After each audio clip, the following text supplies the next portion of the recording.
ठीक है, तो हम शुरू करते हैं। तो जब तक सब आ जाएं, हम थोड़ा आंख बंद करके आती जाती श्वास को देखेंगे। मन को शांत करने का एक बहुत ही सुंदर तरीका है आती जाती श्वास को देखना।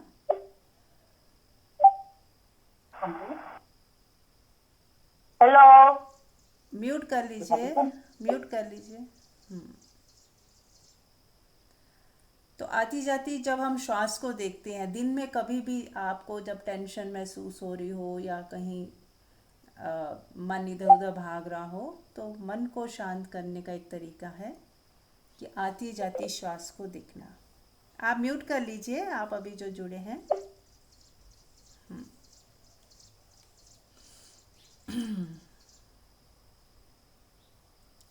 श्वास आ रही है, जा रही है। आप म्यूट हेलो। म्यूट कर लीजिए।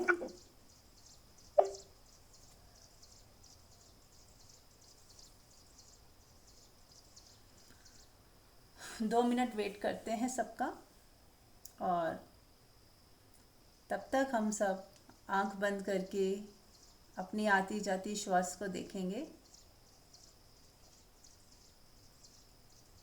और अपने होने को महसूस करेंगे। आप हो, आपका होना आपको पता चल रहा है,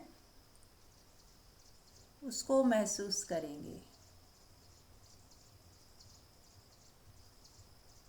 और जैसे ही आप अपने होने को महसूस करेंगे, अपने आप को महसूस करेंगे, जो सारी ऊर्जा जो बाहर फेंक रही थी वो आपके ऊपर ही लौट के आ जाएगी,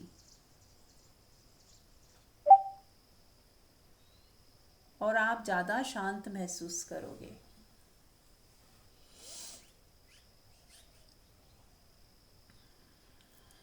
तो हम अपनी आती जाती श्वास को देखें, थोड़ा शांत हो जाएं, सत्संग के लिए तैयार हो जाएं, ताकि जो भी कहा जाए, सुना जाए, वो सीधा हमारे सबकॉन्शियस माइंड में चला जाए।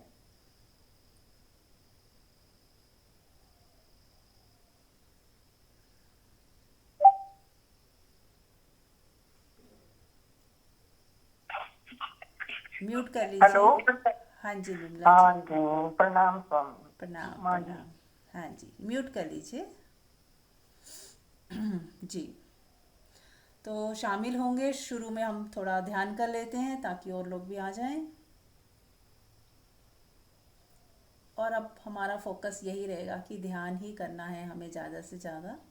तो खाली होके बैठना है सत्संग में, ताकि हम ध्यान भी कर पाएं।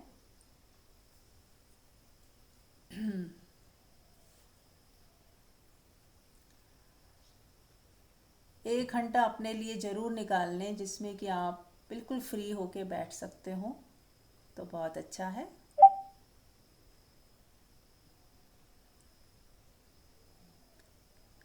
हाँ, तो सब लोग अपनी आती जाती श्वास देखेंगे और बिल्कुल कंफर्टेबली अपने आप को बिल्कुल रिलैक्स कर लें, बिल्कुल रिलैक्स। देखिए, रिलैक्सेशन एक ऐसी चीज़ है कि जब आप चाहते हो ना कि मैं रिलैक्स हो जाऊं, आप होने लगते हो। करके देखिएगा। कभी भी आपको टेंशन हो, तनाव हो, तो आप अपने को ही सजेशन दें कि मन शांत हो रहा है, मन शांत हो रहा है, मैं रिलैक्स हो रही हूँ, मैं रिलैक्स हो रही हूँ। या अपने बॉडी को इंस्ट्रक्शन दें, रिलैक्स, रिलैक्स, रिलैक्स। अपने मन को इंस्ट्रक्शन दें, रिलैक्स, रिलैक्स, रिलैक्स। आप जब बार बार रिलैक्स मन में बोलेंगे और इंस्ट्रक्शन देंगे, और 2 मिनट के अंदर आप रिलैक्स हो जाएंगे। क्योंकि हमारा जो बॉडी के जो सेल हैं हमारी बात सुनते हैं, मानते हैं, पर हमने कभी ट्राई नहीं किया। जो हम सोच रहे हैं उसका असर जो होता है हमारे पूरे बॉडी माइंड के सारी जो रचना है उस पर पड़ती है, पड़ता है उसका असर। तो हमें क्या सोचना है, जो हम सोच रहे हैं उसका असर उस पर आ रहा है। अगर हम कुछ नेगेटिव सोचते जाते हैं पूरा दिन, क्या होगा क्या होगा, मेरी किस्मत ख़राब है, या उल्टा सीधा कुछ भी सोचते हैं, तो उसका नेगेटिव असर पड़ता है और हमें कई तरह की बीमारियां लगती हैं। ऐसे ही जब हम कुछ पॉजिटिव सोचते हैं, अच्छा सोचते हैं, इसीलिए अफर्मेशन कहा गया कि करिए कि मैं एक प्योर सोल हूँ, मैं सुखी हूँ, मैं आनंदित हूँ, मैं रिलैक्स हूँ, मेरे पास सब कुछ है जो होना चाहिए। इस तरह की अफर्मेशन बार बार बोलें।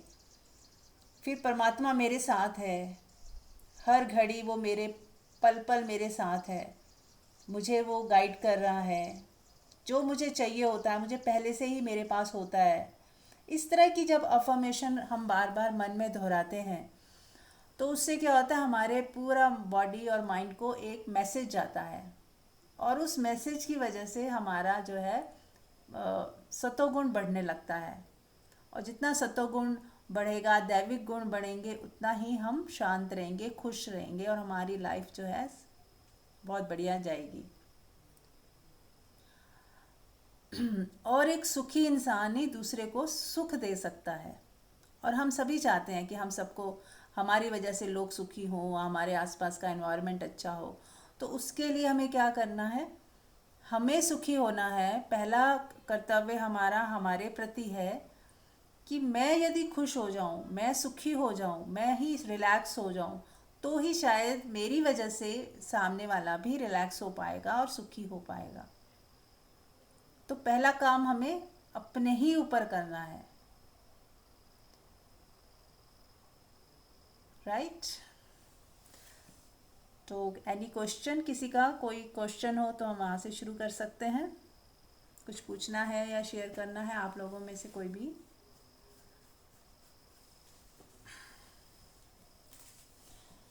किरण जी, आप बहुत टाइम बाद आए हो, कुछ आप भी शेयर करिए।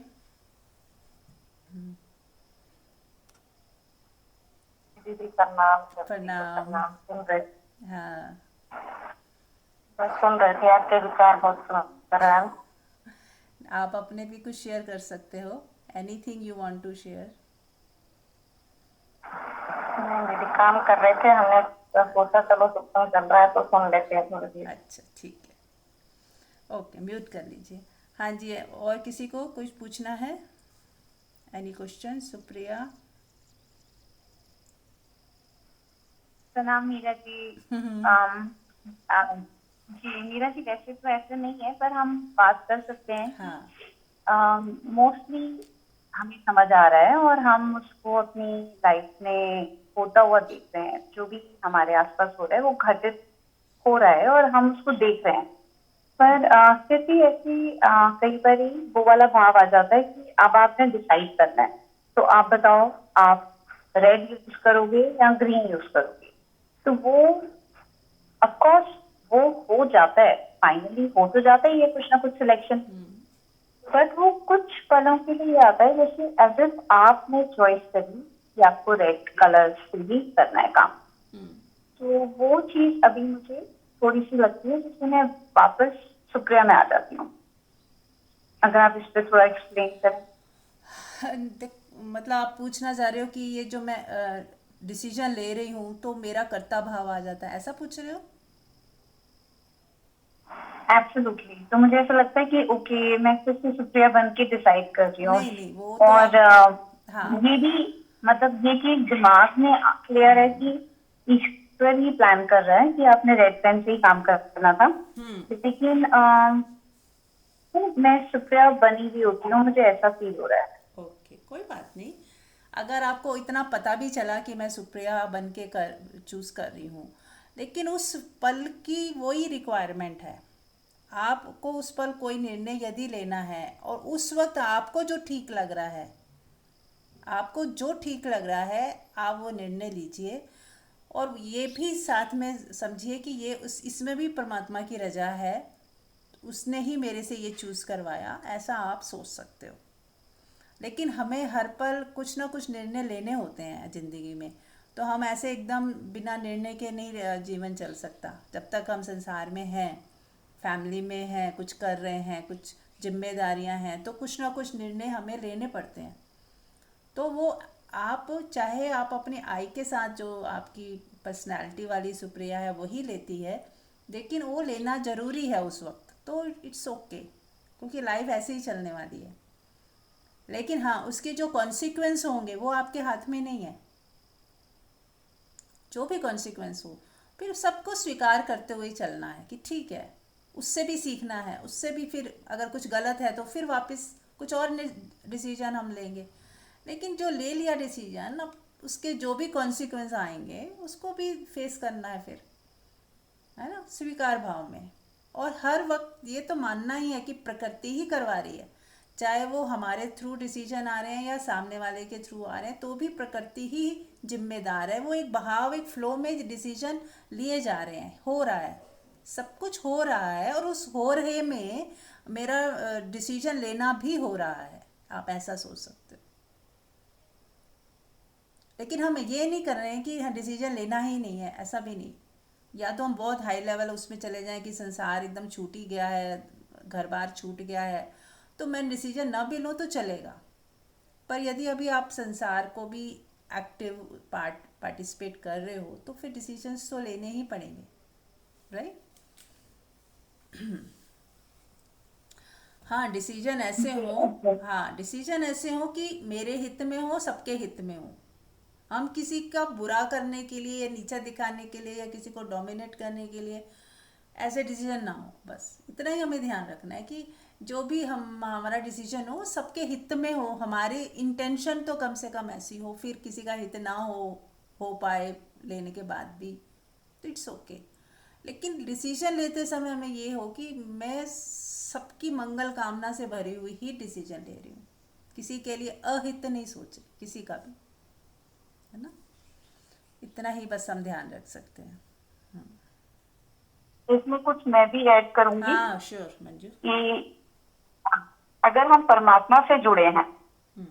अगर हम परमात्मा से कनेक्टेड हैं और हम परमात्मा को साथ लेके चल रहे हैं कि परमात्मा तू ही करा रहा है जो कुछ भी हो रहा है, तो उसमें हमारा एक जो पर्सनैलिटी वाली चीज है वो डिसॉल्व हो जाएगी।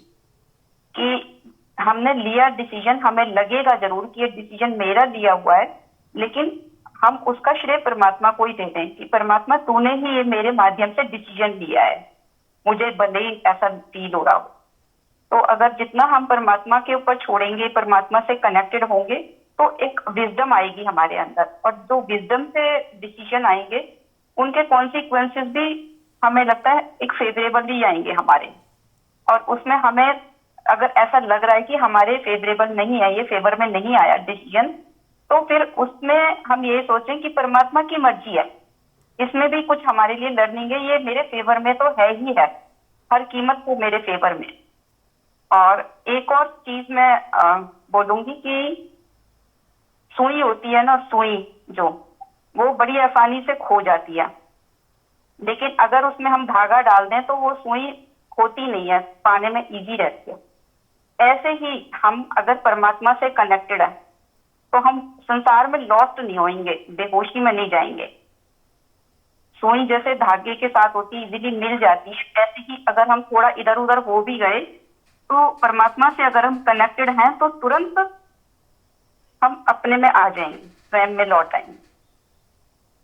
बहुत सुंदर, बहुत अच्छा उदाहरण दिया आपने सुई धागे वाला, बहुत सुंदर। और अगर कोई साधक है और परमात्मा से जो जुड़ा हुआ है और उसको समझ नहीं आ रहा, मान लो नहीं, आपको कोई वक्त ऐसा है कि डिसीजन आ ही नहीं रहा अंदर से, तो थोड़े समय के लिए उसे टाल दिया जाए और परमात्मा से कनेक्शन जोड़ के उसके ऊपर सौंप दो, तो आप पाओगे 2-3 दिन के अंदर ही अंदर कुछ क्लैरिटी आ जाएगी आपको। और जब तक क्लैरिटी ना हो, मेरे को लगता है डिसीजन लेने भी नहीं चाहिए। जब आप बिल्कुल क्लियर हो कि यस यही सही है इस डिसीजन, तो ही आप डिसीजन ले, नहीं तो ना ही ले, वो ज़्यादा बेटर है। कंफ्यूज होके या आउट ऑफ फियर ले रहे हो डिसीजन तो भी गलत हो जाएगा, क्योंकि फियर जो है वो कुछ गलत ही करवाएगा। तो जब हमारे अंदर कोई फियर ना हो, किसी तरह का लालच ना हो, कुछ अटैचमेंट बीच में ना हो, राग और द्वेष ये दोनों ना हो, ईर्ष्या द्वेष ना हो, कुछ ना हो, किसी को नीचा दिखाना नहीं है, कोई लालच नहीं है, कोई गुस्सा नहीं है, कोई फियर नहीं है, अब जो डिसीजन आप लोगे उसके बाद उसको सब हटा दो थोड़ी देर के लिए कि नहीं, मैं इसके फियर के चंगुल में आके कोई डिसीजन ना लूँ कि डर के मारे मैंने ले लिया, डर है इसलिए ले लिया। तो जब आप सारे डर से फ्री होके परमात्मा के उसमें आके, जोन में आके एकदम शांत और उसमें आएंगे जब मौन में, तो क्लैरिटी आएगी। तो जब भी कभी ऐसा द्वंद हो, क्या डिसीजन लेना है, सही गलत, या मैं लूँ, मैं ले रही हूँ, या मुझे ये लेना है या नहीं लेना, द्वंद आ जाए, तो आप थोड़ी देर ध्यान करें, शांत हो जाएं, रिलैक्स हो जाएं, और सारी जितने भी तनाव हैं, द्वंद हैं, अच्छा बुरा, राइट रॉन्ग, ये सही वो गलत, सब हटा दें। जितने फियर हैं वो भी हटा दें, और फिर एकदम न्यूट्रल होके थोड़ी देर ध्यान में बैठें और उस क्वेश्चन के साथ बैठें, और थोड़ी देर में आपको क्लैरिटी आ जाएगी कि क्या मुझे करना चाहिए। ठीक है। जी मीरा जी, थैंक यू माँ जी। हाँ जी। एनी अदर कोई क्वेश्चन और पूछना चाहते हैं? पूछिए, क्वेश्चन पूछेंगे तो ही कुछ बातचीत हो पाती है।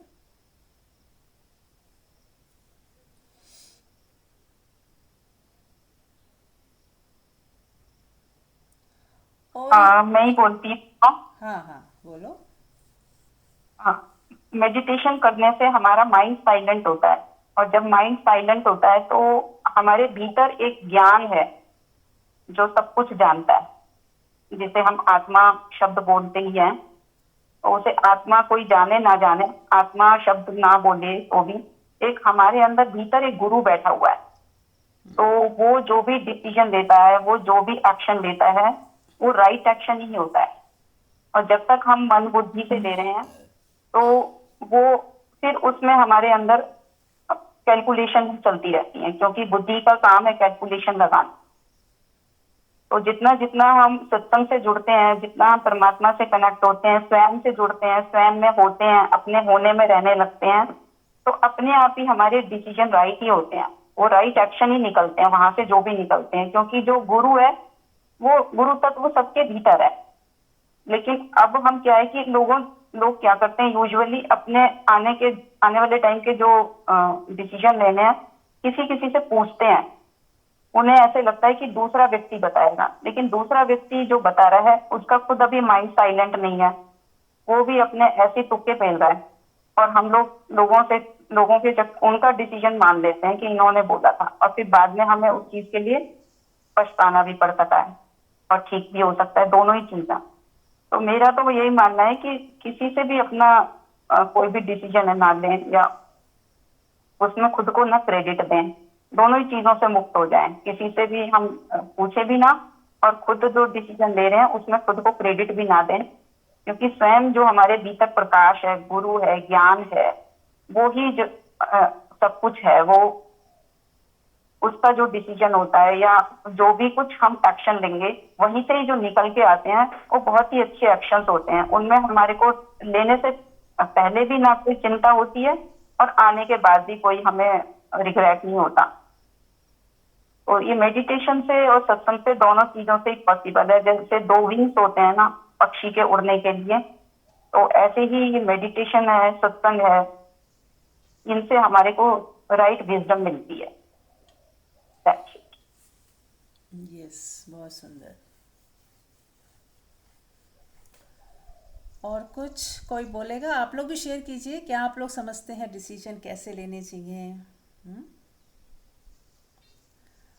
और जब हम मन बुद्धि के पार हो जाते हैं ना, तो ऑटोमेटिक स्पॉन्टेनियस एक्शन होते हैं, डिसीजन लेने की ज़रूरत नहीं होती, बस वो एक्शंस ही बता देते हैं कि क्या डिसीजन है। मतलब डिसीजन तो ऐसा हो गया ना कि हमने पहले सोचा, पहले उस घटना से पहले कुछ सोच लिया। और मोमेंट टू मोमेंट जब हम जीना शुरू कर देते हैं, तो बहुत बार तो हमें डिसीजन लेने की ज़रूरत नहीं होती, बस एक्शन ही राइट एक्शन ही हो जाता है। अगर हम आत्मा में है ना, तो हमें क्लैरिटी होती है कि क्या करना है और किस दिशा में आगे बढ़ना है, वो होता जाता है। बीच में जो मन बुद्धि है, बस उसी का ही खेल है। यदि वो हटा दिया जाए तो अपने आप क्लैरिटी आ जाती है।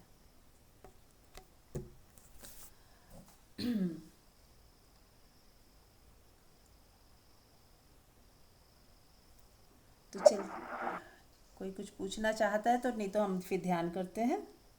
Any question? मीरा जी, हाँ। मैं इसी बात की एक्सटेंशन में ये पूछना चाहती थी कि कई बार ये भी डिसाइड समझ आ गया, मतलब कि आपने जो डिसीजन लिया, चाहे आपने ये सोचा फ्यूचर स्टडीज करनी है और मतलब इस स्ट्रीम में करनी है, पर अब इसमें भी आगे जाके और बहुत ऑप्शंस आ जाती हैं कि आपने इंडिया से करनी है, बाहर से करनी है, आपने ऑनलाइन करना है कि रेजिडेंशियल कोर्स करना है।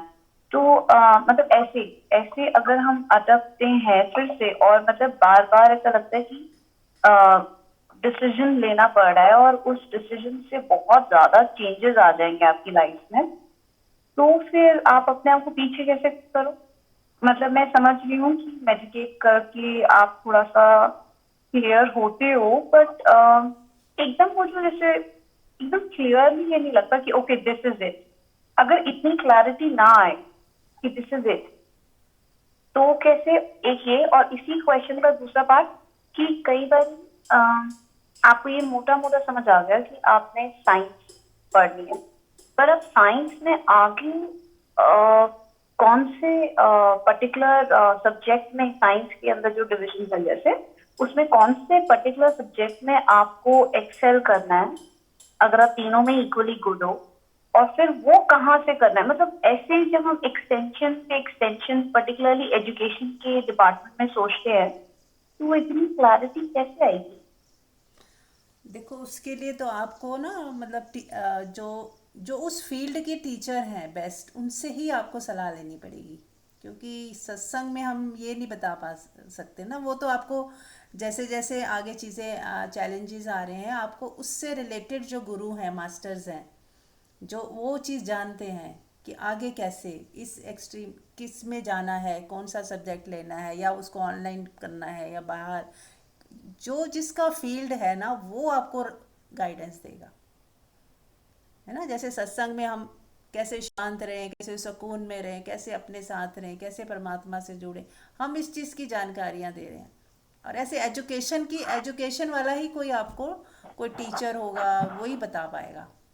अगर आप अपने बच्ची के उसमें पूछ रहे हो, तो उसका कोई जी टीचर मैं होगा। हाँ। जी, और मैं हाँ। ये भी नहीं, वो बात बिल्कुल ठीक है, पर मैं ये सोच रही थी कि उसमें फिर मैं प्रिपेयर बन जाती हूँ कि okay, I have to think, I have to हाँ, तो सर्वे, कोई आई बात नहीं, हैव टू। आपको ही करना पड़ेगा। तो दो चार टीचर्स जो बेस्ट हैं, उनको, उनसे आप राय लीजिए, क्योंकि वो लोग इन चीज़ों से गुजर चुके हैं। है ना? वो ज़्यादा बेटर जानते हैं और एडवाइस दे सकते हैं। जैसे होता है ना, एजुकेशन की भी काउंसलिंग भी होती है, मैंने सुना है कि वो काउंसल करते हैं कि बच्चा कैसा है, वो किस किस में जाना चाहिए, किस फील्ड में जाना चाहिए, कौन से सब्जेक्ट इसको लेने चाहिए। तो वो भी टीचर्स होते हैं जो काउंसलिंग करते हैं, तो आप वो करवा सकते हो। बाकी ठीक है। आपकी जो टेंशन है, बाकी हम ये कहेंगे कि सब कुछ करते रहो, और लेकिन टेंशन मत लो। जो होना है बेस्ट ही होना है, और जो होगा बेस्ट होगा। आप एक अंदर से वो रखो, परमात्मा के साथ, जो कहते हैं ना, परमात्मा का हाथ थाम के, कि मेरा, बस मैंने तेरा हाथ थाम लिया, अब तू मुझे गाइड कर, तू ही बता, ये भी मुझे तू बता, मैं कहाँ जाऊँ, किससे बात करूँ, किससे मिलूँ। जैसे परमात्मा को साथ लेके चलो, तो आप देखोगे रास्ते बनते जाते हैं। अचानक ही कोई ऐसा सही बंदा ही टकरा जाएगा जो आपको एकदम अच्छी राय दे देगा। है ना? तो एक शांत रहना है, सुकून में रहना है, और परमात्मा का हाथ जो है पकड़े रखो, कि है परमात्मा मेरे साथ है, इसको बिल्कुल 100% ट्रस्ट में जियो, और फिर करो, आपको मिलते जाएंगे, रास्ते मिलते जाएंगे। राइट। एनीबडी एल्स, कोई और क्वेश्चन पूछना चाहता है?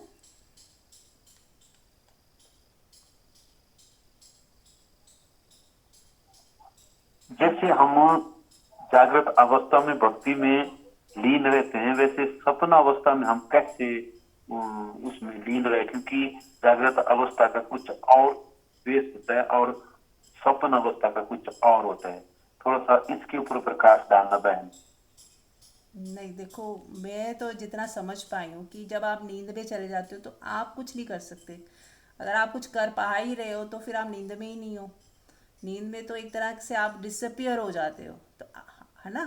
तो आप यदि और होता क्या है, जो नींद है वो दिन की ही दिन में हमने जो भी किया है उसी की परछाइयाँ ही हमें सपने में आती हैं, है ना। अगर हम दिन में पूरा दिन यदि हम शांत रहते हैं, परमात्मा में लीन रहते हैं, वैसे ही हमारी सोच है, वैसा ही हम सुन रहे हैं, वैसा ही माइंड में फीड कर रहे हैं, तो बहुत कुछ उसी, अगर सपने आएंगे भी तो उसी से मिलते जुलते कुछ आएंगे।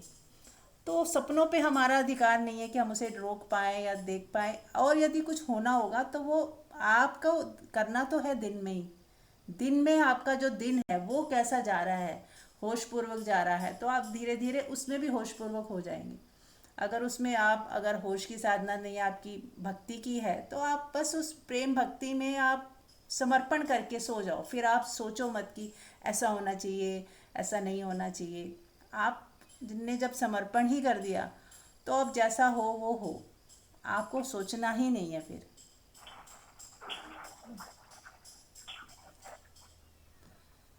ठीक है, बस आप समर्पित होके परमात्मा के भजन में करते गाते गाते या उसके गोद में आप सो रहे हैं, ऐसा सोचते सोचते सो जाएं। फिर आपके हाथ में कुछ नहीं है, बस फिर जो होगा वो फिर प्रभु इच्छा से ही होगा।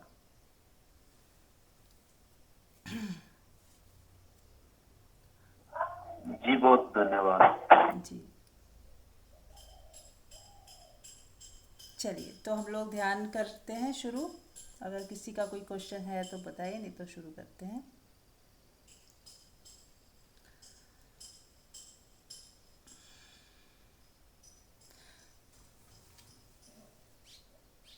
तो आज मैं बात करना चाह रही हूँ कि जैसे हम कुछ भी देखते हैं ना, तो हमारे मन में बहुत कुछ उठता है।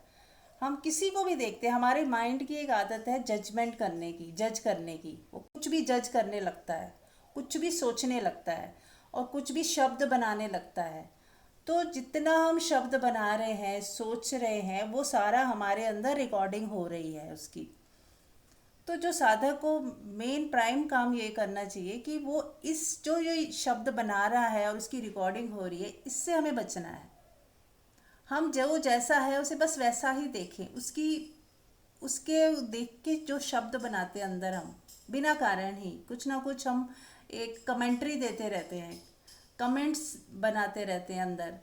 किसी को देखा और अंदर ही अंदर हमारे अंदर कुछ बहुत कुछ चलने लगता है, विचार उठने लगते हैं, और वो कहाँ जा रहे हैं, आपके अंदर ही रिकॉर्डिंग हो रही है उसकी, और आपको ही वो कर रहे हैं, प्रभावित कर रहे हैं।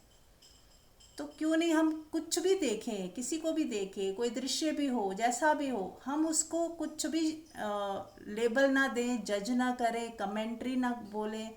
अंदर ही अंदर हमारे अंदर जो बहुत कुछ चलता रहता है उसको हम स्टॉप करें। तो वो कैसे होगा, धीरे धीरे होगा, लेकिन यदि हम चाहेंगे तो ही होगा। सबसे पहला है कि हमारी चाहना, कि क्या हम चाहते हैं कि कुछ हमारे अंदर कुछ ऐसा हो कि हम शांत ही बने रहे हर समय। हमारे अंदर जो बिना कारण चैटरिंग चल रही है, आप सब देखोगे आंख बंद करके या पूरा दिन नोटिस करते होगे, कोई बातचीत हम अंदर ही अंदर करते रहते हैं। अंदर ही अंदर हमारी कोई बातचीत चलती ही रहती है, कॉन्टिन्यूअस। कोई नहीं है लेकिन हम बात कर रहे हैं, तो एक पागलपन सा है हमारे ही अंदर सबके। तो क्यों नहीं वो उस चीज़ को हम शांत करते कि ये क्यों, ये किस लिए बातचीत, कौन सुन रहा है, किसको हम बता रहे हैं। हमारे ही अंदर एक हॉन्टिंग सी चल रही है, एक वो कहते हैं इको चल रहा है, इको। कुछ देख लिया वो बार बार बार बार बार बार इको की तरह वो गूंजता जा रहा है, गूंजता जा रहा है, गूंजता जा रहा है। तो उसके लिए हमें थोड़ा प्रैक्टिस करनी चाहिए, और ये सच में बिल्कुल स्टॉप हो जाएगी। ऐसा नहीं है कि ये नहीं हो सकती, ये हो सकती है। और इसी के लिए ही साधना है कि जो भी हम भ्रम पैदा कर रहे हैं, जो भी शब्द हम बना रहे हैं, वो रियल नहीं है। वो हमारे आइडियाज़ हैं उस चीज़ के बारे में, या उस व्यक्ति के बारे में हमारे आइडियाज़ हैं। और उस आइडियाज़ की वजह से हम एक पिक्चर बना लेते हैं, और उस पिक्चर को हम संजो के रख लेते हैं, और हर बार उस पिक्चर से ही उस व्यक्ति को तोलते रहते हैं, अच्छा या बुरा। कुछ भी लेबल लगा देते हैं। तो क्या हम ये इसके बिना बातचीत नहीं की जा सकती, या वो हम चीज़ ना अंदर बनाएं, अंदर चैटिंग ना करें, तो क्या मतलब कुछ गड़बड़ हो जाएगा क्या? क्या ये बहुत ज़रूरी है? तो हमें जो है इससे छुटकारा पाने के लिए क्या करना है? जैसे आपको मैं बताऊं, जैसे आप कहते हो चीनी, ठीक है, तो चीनी शब्द अपने आप में चीनी है क्या? चीनी बोलने से क्या हमें चीनी के बारे में क्या पता चलता है? हाँ, हमारा कोई पुराना अनुभव होगा, चीनी मुंह में डाली है तो वो अनुभव हम रिकॉल कर सकते हैं। लेकिन चीनी जो जब तक हम खाते हैं तभी हमें पता चलता है कि वो चीनी है, लेकिन जो चीनी शब्द है वो चीनी नहीं है। ऐसे ही कुछ भी हम जज करते हैं वो नहीं है। जैसे पेड़ को भी अगर हम पेड़ बोलते हैं तो वो पेड़ नहीं है, या पेड़ का चित्र हम बनाते हैं तो वो हमारे मन में जो बनता है वो रियल नहीं है। तो जो कुछ भी हम सोच रहे हैं ना, जिसके भी बारे में, वो रियल नहीं है, उसके बारे में है, और हम उसी में जीते हैं और उसी से दुखी सुखी होते हैं, और फिर वही आगे हम दूसरों को भी बताते रहते हैं, जो कि रियल है नहीं। हमारी एक सोच है, हमारे कुछ आइडियाज़ हैं, हमने कुछ जज किया हुआ है, और वो हमारी पिक्चर को ही हम देखते हैं और उसी से दुखी होते हैं, उसी से कभी कभी डर भी जाते हैं, डरते भी रहते हैं, या कभी उस पिक्चर से प्यार भी कर बैठते हैं। और फिर वो पिक्चर जब खंडित होती है तो क्या होता है, हम दुखी होते हैं या सुखी होते हैं।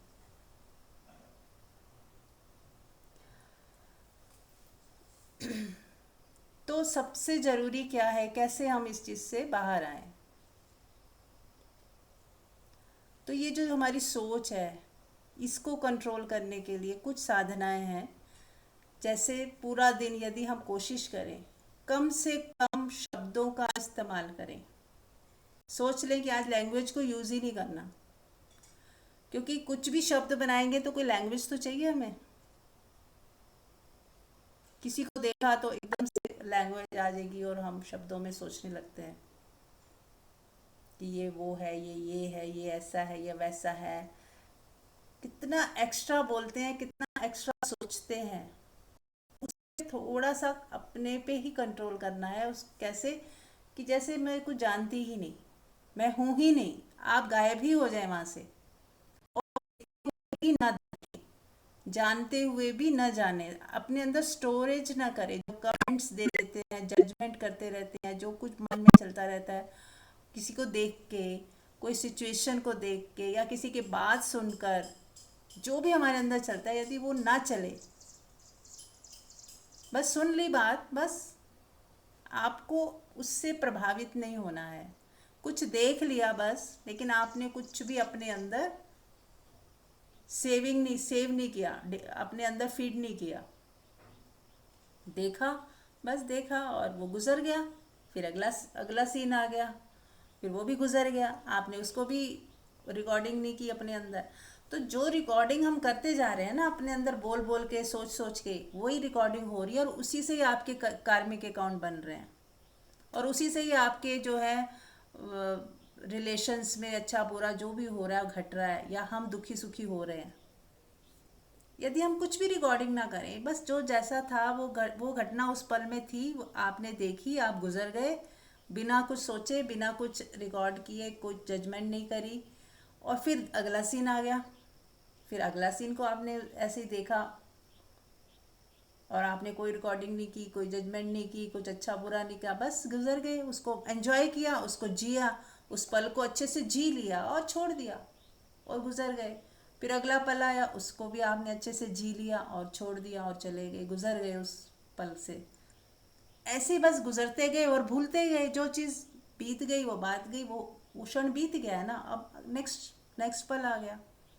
बस आप जीते जाएं, गुजरते जाएं, और उस पल को, बस हमारे पास हमेशा एक पल होता है, उसे संभालते जाएं। जितना हम उस क्षण में खुश रहेंगे, शांत रहेंगे, बिना अफेक्टेड रहेंगे, हमें बिना कुछ कमेंट किए, बिना बोले, बिना कुछ कहे, चुप रह के, शांत रह के बस एंजॉय करेंगे, पिएंगे, जिएंगे उस क्षण को, तो आप उसमें और जो अब आप जिंदगी जी रहे हैं उसमें फ़र्क देख पाएंगे। हम जीते थोड़ी हैं, हम बस सोचते रहते हैं, या तो किसी ना किसी को कुछ बोलते रहते हैं उल्टा पुल्टा, या किसी को समझाते रहते हैं, या फिर उसके बारे में ही इतना सोच लेते हैं, या आने वाले पलों के बारे में सोच रहे हैं, या बीत गए पलों के बारे में सोचते हैं। हमारे पास जो आज ये क्षण है वो गायब ही हो जाता है। हम जी ही नहीं पा रहे, आज को हम जी ही नहीं पा रहे। परमात्मा आत्मा की बात तो बहुत आगे की है, लेकिन आज इस पल में हम क्या भरपूर हैं।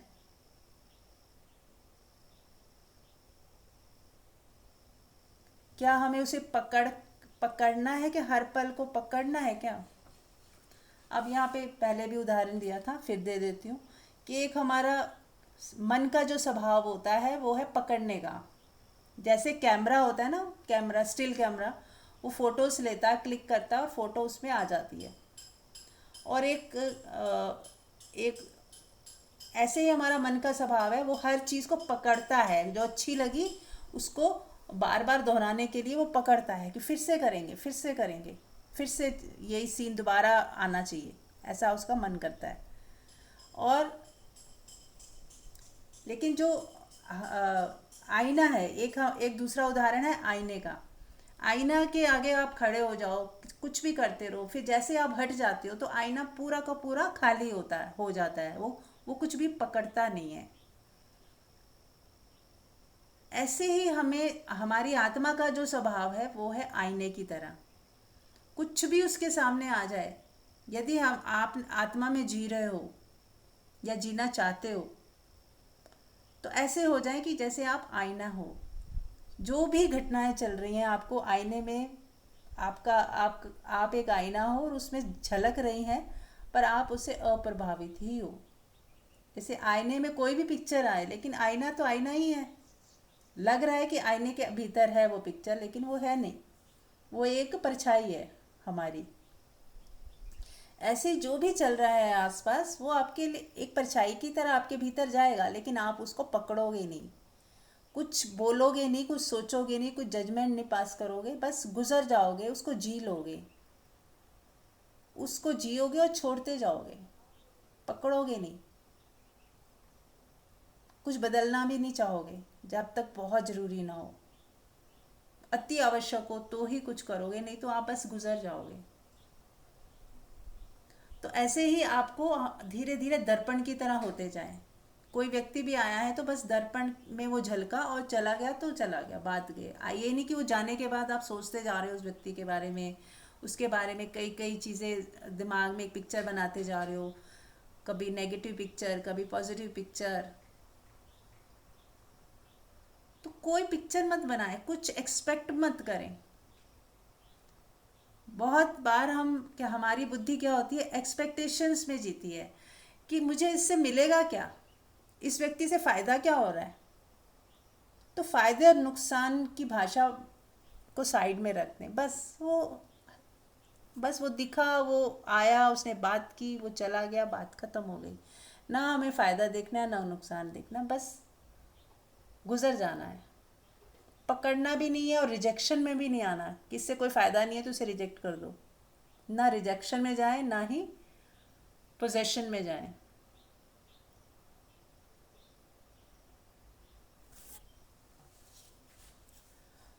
तो फ्रेंड्स, यदि हम एक्सपेक्टेशन नहीं करेंगे ना, तो हमें जो फियर है हमारे बहुत कम हो जाएंगे, बहुत कम। अभी हमारे फियर क्या है, क्यों है?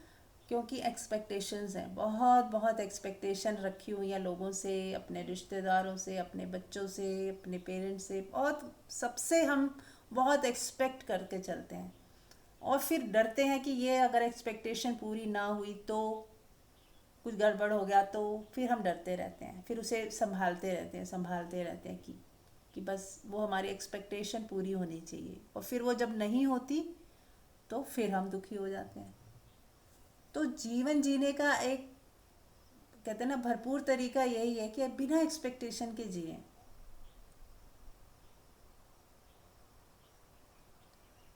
जितना हम लोगों से डिटैच रहेंगे उतना ही परमात्मा से अटैच हो जाएंगे ऑटोमेटिकली, क्योंकि वही एनर्जी है जो बाहर या तो फेंकेगी या तो भीतर जाएगी।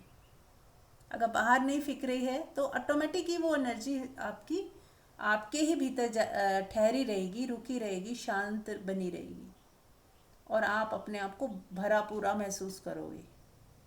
जितना ही हम बाहर फेंकते जाएंगे उतना ही हमें लगता है ना, हम खाली खाली फील कर रहे हैं, कमज़ोर फील कर रहे हैं अंदर से बड़े डिप्राइव से, मतलब कुछ चाहिए वाली फीलिंग कि कुछ कमी है। जैसे लोगों से पूछो तो अक्सर लोग कहते हैं कि कुछ कमी सी लगती है, सब कुछ है फिर भी कुछ कमी लग रही है। तो वो कमी किस चीज़ की है? वो हमारी ही एनर्जी जो हमने चारों तरफ बिखराई हुई है, उस वजह से हमें कमी लगती है। लेकिन जितना हम कम बाहर अपनी एनर्जी को फेंकेंगे उतना ही हम ज़्यादा रिच फील करेंगे अंदर से, उतनी वो एनर्जी हमारे को रिच करेगी क्योंकि हमारे पास ही है वो। तो हमें वो भरा भरा फील होगा, एनर्जेटिक फील होगा, शांत। और प्यार जो है ना, प्यार भी, जो प्रेम की कमी हमें महसूस होती है वो भी एक तरह से हमारी ही एनर्जी की कमी है जो हमने बाहर फेंक दी है। अगर हम बाहर फालतू चीज़ों में उलझते नहीं, लड़ाई झगड़ों में नहीं पड़ते, किसी की निंदा चुगली में नहीं जाते, किसी के बारे में उल्टा सीधा सोचते नहीं, बोलते नहीं, कुछ कहते ही नहीं, तो वो सारी एनर्जी जो सेविंग हो जाती है आपके अंदर, वो आपको हील करती है, कोई बीमारी नहीं आने देती, आपके अंदर कोई गांठें नहीं बनती। जो होता है ना हमारे अंदर कई तरह के ब्लॉकेजेस जिसको हम कहते हैं, वो बनते ही नहीं, क्योंकि अगर आप किसी के बारे में उल्टा सीधा सोच रहे हो तो ब्लॉकेज बन रहे हैं, सोच ही नहीं रहे हो तो कुछ कोई ब्लॉकेज का सवाल ही नहीं है। बल्कि आप उसे ब्लेस कर रहे हो, उसे प्यार दे रहे हो। देना ही है तो या तो आप कुछ ना दो, ना तो प्रेम दो ना घृणा दो, तो भी ठीक है। और यदि आपको लगता है कि नहीं मैं कनेक्टेड हूँ उस व्यक्ति से, तो सिर्फ प्रेम दीजिए। प्रेम देने से कुछ घटता नहीं है, प्रेम भरपूर दे सकते हैं आप किसी को भी। तो जितना हम प्रेम देते जाते हैं हमारे भीतर से और प्रेम आता जाता है, हम और प्रेम के सागर से हो जाते हैं, प्रेम बहने लगता है।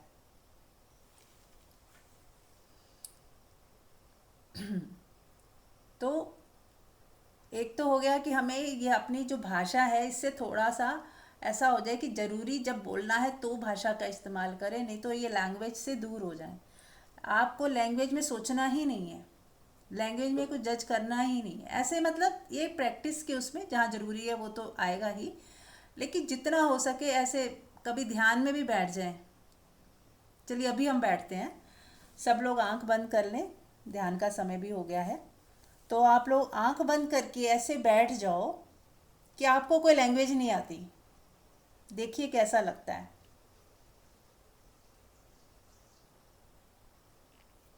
And you don't know any language, कोई लैंग्वेज आती ही नहीं आपको। जैसे अब 2 साल के 1-1.5 साल के बच्चा, जैसे 1 साल के बच्चे को तो आ जाती है थोड़ी सी, 6-7 मंथ्स के बच्चे हो और आपको कोई लैंग्वेज नहीं आती ही नहीं, ना समझ आती ना बोल सकते हो, थोड़ा ऐसा फील करें। अब आप मौन में बैठ जाएं। अब आपको याद रखना है कि आपको कोई लैंग्वेज नहीं आती है, तो आपको सोच सकते ही नहीं। आप सोचना तो लैंग्वेज में होता है, विचार भी लैंग्वेज में आते हैं, तो ना तो विचार आएंगे ना तो आप सोचोगे, क्योंकि लैंग्वेज को यूज़ नहीं करना है। ठीक है, तो आप 2 मिनट में पॉज देती हूँ, आप करिए।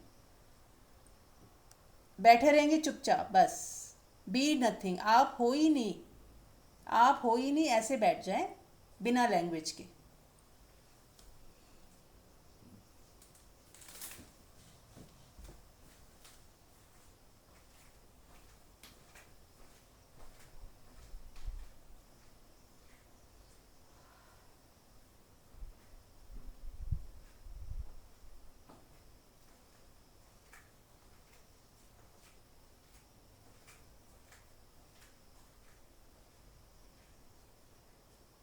डांस करने जैसे मैं बैठ के अपने बाप के घर में यही तो कहता रहा तू कुछ नहीं कर सकती, मैं क्यों बोलूं उनसे कुछ नहीं कर सकता, मैं तो उसे धक्के मारती हूँ, मैं तो तू कमा जाके, मेरे पल्ले मत रह। बिमला जी, अरे मैं नहीं। बिमला जी म्यूट हाँ। कर लें, म्यूट कर लें।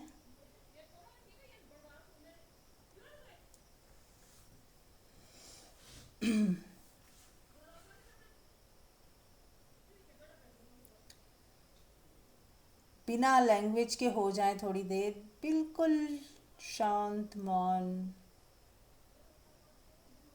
अब आपको कोई लैंग्वेज नहीं आती, याद रखें आपको कोई लैंग्वेज नहीं आती। बस इसी अवस्था में आप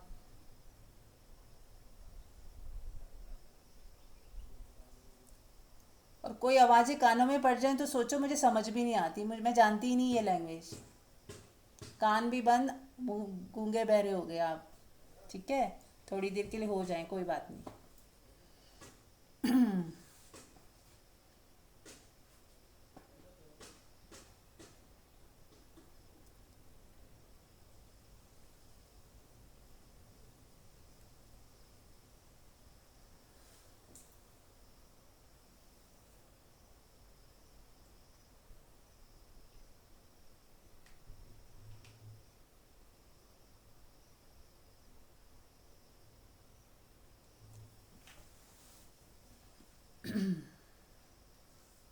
ये सब बताएं कोई कि आपको कुछ समझ आई बात मेरी, कुछ फ़र्क ऐसा लग रहा है किसी को कि हाँ कोई विचार नहीं आए, एकदम शांत हो गया सब कुछ। यस, एकदम खालीपन, नथिंगनेस। यस, जब लैंग्वेज यूज़ ही नहीं करनी तो विचार आ ही नहीं सकते, सोचना हो ही नहीं सकता। Very nice.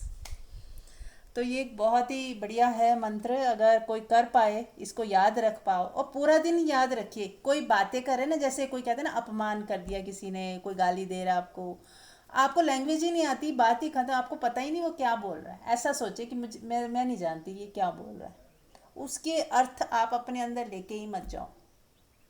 तो आपको कभी भी नहीं लगेगा मेरा अपमान हुआ, आपको पता ही नहीं क्या बोला उसने। कुछ ऐसा ट्रिक है ये, इट्स ओनली अ ट्रिक। लेकिन अगर कोई साध ले इसे तो बहुत सारी चीज़ों में वो अपने आप को बचा सकता है। राइट?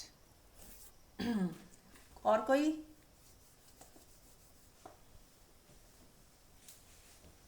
मुझे लगता है कि हमने प्रैक्टिस की है आज तक ना, सब चीजों की प्रैक्टिस की है कि हमें कोई गाली दे तो हमें अपमान महसूस नहीं करना, हमारे को कोई अप्रिशिएट करे तो हमें ज्यादा खुश नहीं होना। तो वो जो हम प्रैक्टिस है ना, तो ये ऐसे लगता है लैंग्वेज छोड़ने से कुछ प्रैक्टिस करने की जरूरत नहीं है, बल्कि प्रैक्टिस भी छूट जाएगी। हाँ, यस, लैंग्वेज बिल्कुल। मैं जानती नहीं कोई लैंग्वेज, आई डोंट नो, बस। ये आई डोंट नो तो एक छोटा सा ऐसा मंत्र है कि जो सारी पूरी कहते हैं ना, वाइप कर दिया, सारा वाइप आउट कर दिया, पानी पूरा चल गया सारी चीजों पे, अब बचा ही कुछ नहीं, हाँ, खाली हो गया सब। खाली हो गया। अरे आई डोंट नो, मुझे कोई लैंग्वेज बहुत आती ही अच्छा, नहीं, बहुत सुंदर है। मुझे कोई लैंग्वेज ही नहीं आती, तो इसलिए मुझे कुछ समझ ही नहीं आती लोग क्या बोल रहे हैं, तो मैं उसको अपने अंदर लेके ही नहीं जाती, क्योंकि मुझे तो आती ही नहीं लैंग्वेज। तो मतलब ऐसे ही बैठ जाएं जैसे कुछ जानते ही नहीं, ऐसे बेवकूफ़ होते हैं ना इंसान वैसे। लेकिन हाँ, आप सब जानते हो, लेकिन हो आप बस चालाक हो गए हो थोड़े से। अपने आप को बचाने का तरीका है और कुछ नहीं है ना। हाँ, तो ये वो चालाकी ये है ना, अच्छी है। प्रैक्टिस जो चीजें आज तक सिखाई हैं हमने, हमारे फीड हो गई हैं, अब उनको ना, उनको छोड़ दिया हमने, अब उस प्रैक्टिस को ही छोड़ दिया। तो साधना, अब तक तो हम कहते थे साधो, अब कहते कुछ मत साधो, साधो ही नहीं, हमें आता ही नहीं कुछ भी। हाँ। ये सबसे बढ़िया है। हमको कुछ नहीं आता, बेवकूफ़ है बस। हाँ, बेवकूफ़ बनने रहे बस, बहुत बढ़िया। क्योंकि दो बच्चे, आप सोचिए ना, 3-4 महीने का बच्चा है, वो बेवकूफ़ कह लो, उसे इनोसेंट कह लो, बस हमें इनोसेंट हो जाना है कि ठीक है हम जानते ही नहीं कुछ, हमें हमें आता ही नहीं कुछ, हम कुछ निर्णय भी नहीं ले सकते, हम कुछ सोच भी नहीं सकते, हम कुछ कर ही नहीं सकते, बस हमारे हाथ में कुछ नहीं। तो अपने आप समर्पण भी हो गया आपके हाथ में, आपने ऐसे सोच लिया कि मैं बस हूँ ही नहीं और मैं जानता ही नहीं, तो समर्पण हो ही गया। फिर कुदरत अपने आप आपको जो भी सही होगा उस दिशा में लेके ही चली जाएगी अपने आप। फिर ऑटोमेटिक जैसे आप अपनी गद्दी को छोड़ते हो तो तुरंत परमात्मा जो है उसके ऊपर आके बैठ जाता है या प्रकृति उसको संभालने लगती है, ऑटोमेटिक आपकी टेक केयर होने लगती है। और जब आप इनोसेंट हो जाते हो, आपके अंदर कुछ शिकायत नहीं रही, आप किसी को कुछ उल्टा सीधा बोल नहीं रहे, किसी को पोजेस नहीं कर रहे, तो सबके प्यारे हो जाते हो आप। कोई भी व्यक्ति नहीं आपको घृणा करेगा या आप नहीं चाहेगा कि आपके पास उसके पास ना रहो। सभी प्यार करने लग जाते हैं क्योंकि आप किसी का नुकसान ही नहीं कर रहे, किसी की ज़िंदगी में इंटरफेयर ही नहीं कर रहे, आपकी वजह से किसी को कोई भी प्रॉब्लम नहीं हो रही है, तो आप जाने अनजाने सबके प्रिय हो जाते हो क्योंकि उन्हें लगता है यार ये इनके घर में होने से कोई दिक्कत नहीं है किसी को भी, तो ऑटोमेटिक ही आपका लिए सबके हृदय में जगह बन जाती है। तो वो चीज़ें बाय प्रोडक्ट अपने आप हो जाती है साथ के साथ। बस हमें अपने अंदर ये चीज़ लेके आनी है कि इनोसेंट हो जाए, प्रेमपूर्ण हो जाए, बिना शिकायत के हो जाए, नो जजमेंट, कोई बस कुछ जानते ही नहीं, एकदम बस ऐसे बस प्यार करना ही जानते, एक ही चीज़ जानते हो, प्यार करना और ब्लेसिंग करना और आशीर्वाद देना, दैट्स इट।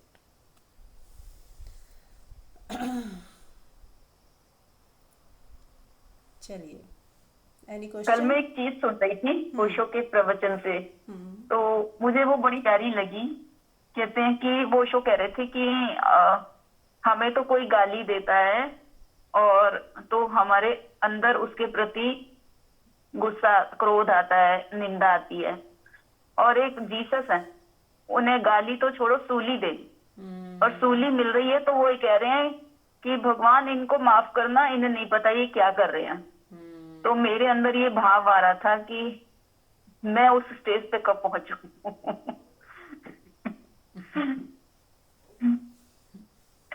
ये मैं शेयर कर रही थी बस। राइट, नहीं जरूरी नहीं कि आपको सूली लगे, बस वो ये कि शिकायत ना आए, इतनी बात है कि हम हमारे सामने कोई हमारा बुरा भी कर रहा है या हमें किसी ने धोखा दे दिया, उसने चालाकी करी, पर हमारे अंदर फिर भी उसके लिए शिकायत या दुर्भावना ना आए, फिर भी लगे कोई बात नहीं, उसकी उतनी समझ थी, उसने वो कर दिया, बस हमारे अंदर कुछ भी हिला नहीं, हमने फिर भी ब्लेसिंग ही दी उसको। ठीक है, तो ध्यान करते हैं। तो आज फिर हम मृत्यु ध्यान करते हैं। कोई और कुछ कहना चाह रहा है क्या? ओके, तो कल हमने जैसे किया था, आज हम फिर दोबारा वही करेंगे। ये मृत्यु ध्यान थोड़े दिन हम कर लेते हैं ताकि एक बार स्वाद आ गया ना मरने का, तो बहुत मज़ा आ जाएगा सबको। जिस मरने से हम इतना डरते हैं, इतना डरते हैं, वो एक हमेशा के लिए वो डर ख़त्म हो जाएगा। तो जो लोग शवासन में लेटना चाहते हैं लेट जाएं अगर पॉसिबल है तो, नहीं तो बैठ के भी कर सकते हैं। तो बस 10 मिनट के लिए आप ऐसे हो जाओ कि आप हो ही नहीं, आप मर ही गए, मिट ही गए, आप डिसअपियर हो जाओ। जैसे मान लो हम मर जाएंगे तो उसके बाद भी तो दुनिया चलेगी ना,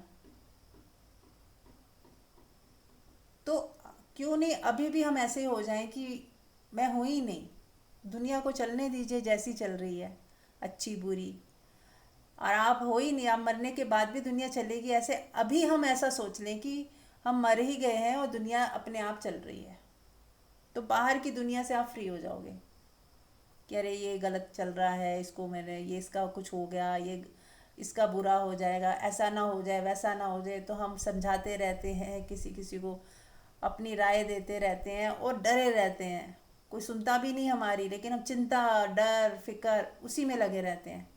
तो बस यही मान लें कि अगर मैं मर जाऊं तो सारी चिंताएं फिर कौन करेगा चिंता, हमें याद भी नहीं रहेगा कि हम किस फैमिली में थे, कौन मेरे बीवी था, कौन बच्चा था, कुछ ही याद नहीं रहेगा। जैसे गहरी नींद में होता है, हमें सब भूल जाते हैं, हम सब भूल जाते हैं, हमारा नाम तक हम भूल जाते हैं, हम हैं भी कहाँ, किस घर में है, दिल्ली में है, कहाँ है, कहीं कुछ नहीं पता, एकदम डिसअपियर हो जाते हैं। ऐसे ही बस डिसअपियर हो जाओ जीते जी।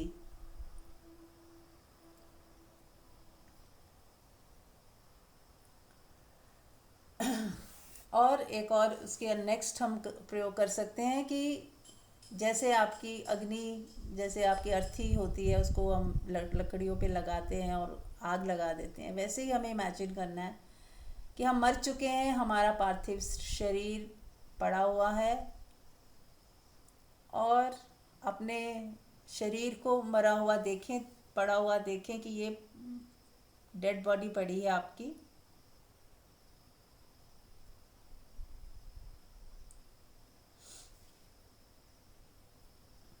और सबने उसके ऊपर लकड़ियां लगा दी हैं। लकड़ियों का ढेर के अंदर आपकी डेड बॉडी रखी हुई है, और सब चारों तरफ लोग खड़े हैं। कोई रो रहा है, कोई चुपचाप खड़ा है।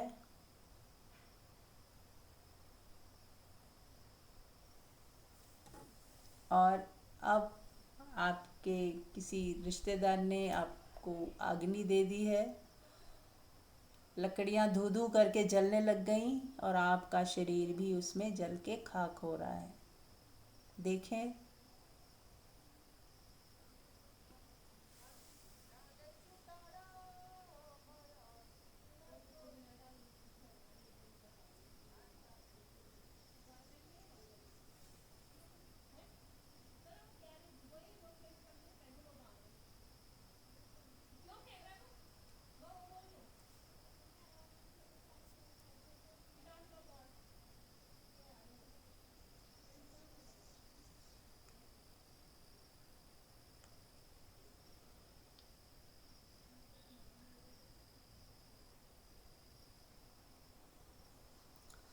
आपका शरीर अब एकदम दिखाई भी नहीं दे रहा, लकड़ियां भी पूरी जल गई, राख हो गई, आपका शरीर भी राख हो गया। अब आप बिना शरीर के हो।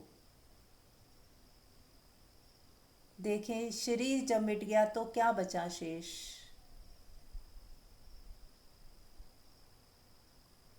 वो बच गया जो मिट नहीं सकता, जो जलाया नहीं जा सकता, वो अभी भी है। आपका होना, आपका होना अभी भी है।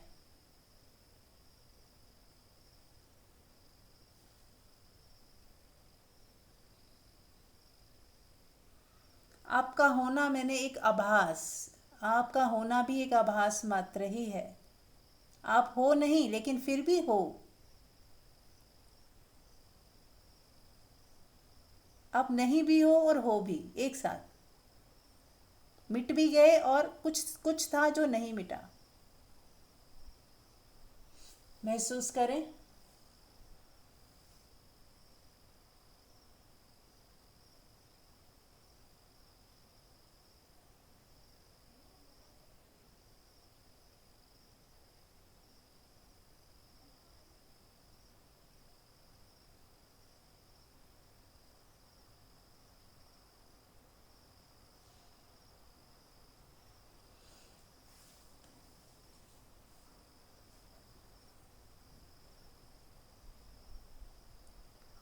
और अब जो आप हो, शरीर मन बुद्धि से परे, केवल शून्यता,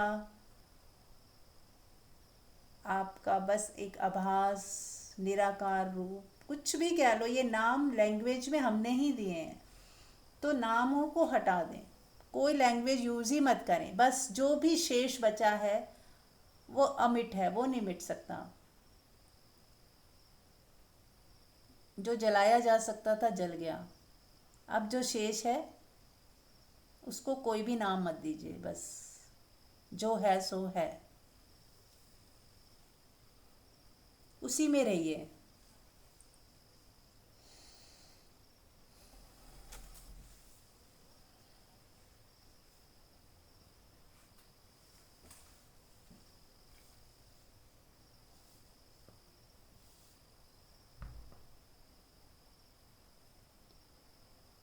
तो ये है आपका प्योरेस्ट फॉर्म, इनोसेंट, आपकी इनोसेंट अवस्था।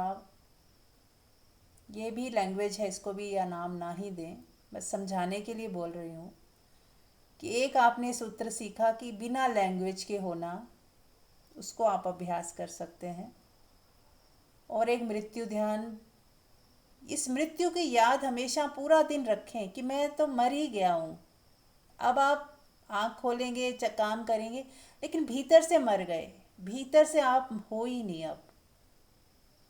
अगर आप ये कर पाए तो आपकी ज़िंदगी में कमाल हो जाएगा।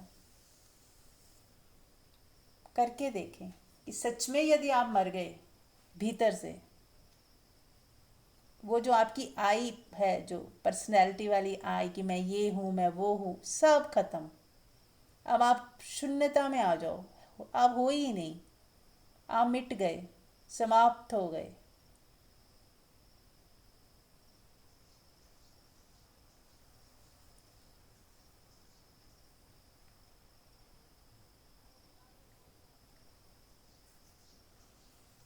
इसी अवस्था में बने रहें, जितनी देर बने रह सकते हैं, कम से कम 10-15 मिनट ज़रूर बने रहें और छोड़ दें। अब जब आप मर ही गए, मिट ही गए और ना आपको कोई लैंग्वेज आती है, तो बस आप शवासन में शव की तरह पड़े रहें।